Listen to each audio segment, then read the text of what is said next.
श्री सद्गुरू ब्रह्मचैतन्य गोंदवलेकर महाराज यांचे 21 जूनचे प्रवचन.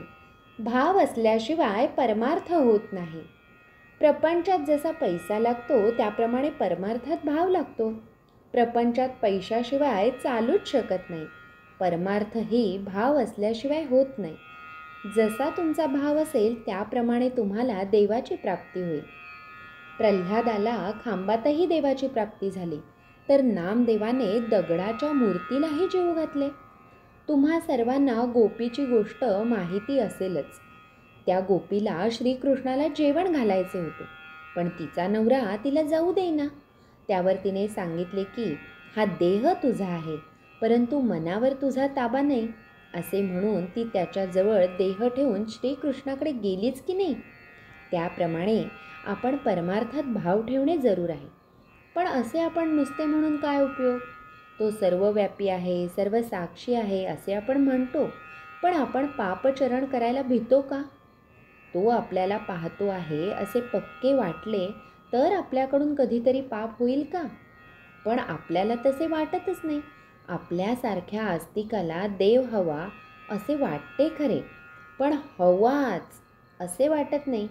आपल्या प्रपंचाच्या मदतीसाठी देव हवा असे वाटते. प्रपंच असावाच असे आपल्याला वाटते आणि भगवंत मात्र असला तर बरा असे वाटते. याच्या उलट भगवंत असावाच आणि प्रपंच असला तर बरा असे वाटायला पाहिजे. प्रपंचाची आवड असू नये, पण प्रपंचातल्या कर्तव्याची आवड असावी. देहाने ते कर्तव्य करावे आणि मनाने मात्र अनुसंधान ठेवावे. ज्या गोष्टी आपल्या मनाला खातात त्या न केल्या की आपल्या विकारांवर ताबा येईल. भगवंताच्या देखत आपल्याला करायला लाज वाटणार नाही अशीच कृती आपण करावी. ज्यांना व्याप आहे ते लोक रडतात आणि ज्यांना व्याप नाही तेही लोक रडतात. मग सुख कशात आहे? पैसा सुख देतो का? पैसा मिळवणे कठीण. मिळाला तरी तो कायम राहील का? त्याची शाश्वती नाही. पैशाप्रमाणेच इतर सर्व वस्तूंची गोष्ट आहे. सर्व सुखी असा प्रपंचात कोण आहे? प्रत्येकाचे काही ना काहीतरी गाऱ्हाणे आहेच. प्रत्येकाला आशा वाटते की मी उद्या आजच्यापेक्षा सुखी होईल. तो कधी पूर्ण सुखी होत नाही. त्याचे गाऱ्हाणे कधी संपत नाही. प्रपंचातल्या सर्व वस्तू नाशवंत आणि दुःखरूप अशा आहेत.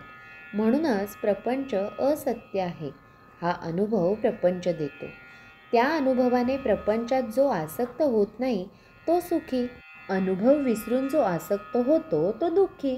सुख हे समजुतीमध्ये आहे आणि भगवंताचे होणे हीच समजूत तेवढी खरी आहे. श्रीराम समर्थ. प्रपंच अनासक्तीने आणि आनंदाने करणे हाच परमार्थ. श्री सद्गुरू ब्रह्मचैतन्य गोंदवलेकर महाराज की जय. जय जय रघुवीर समर्थ.